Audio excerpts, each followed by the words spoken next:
Okay, here we are at the Summer Winds project, and all of the flooring has come up, and all the paint is done for the most part. We'll have to do some touch-ups. All the flooring's been pulled out. A big old pile. It's got to go in the dumpster. Let's see. They have put in the granite. This is steel gray with a leather finish on it.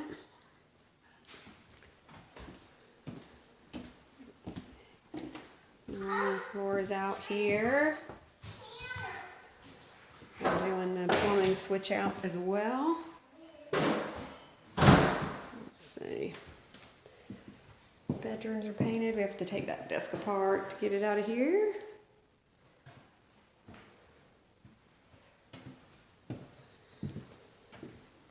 That one's painted as well. I'm not going in there because there's a big spider in there. I don't like spiders.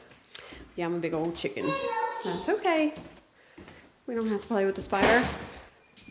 Let's go to the other side. Alright.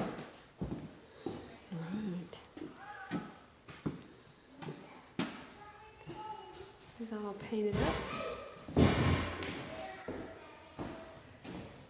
Plumbing's been disconnected here. And the toilets. All this flooring, I believe, had another layer on top of it, so they just ripped that out so that we can do continuous LVP. It's gonna look good, guys. They've trimmed out the windows for me too, so everything's all trimmed out now. It's really looking good. It's starting to come together. It's gonna be done probably I would say mid-January. All right, I'll talk to you later. Bye-bye.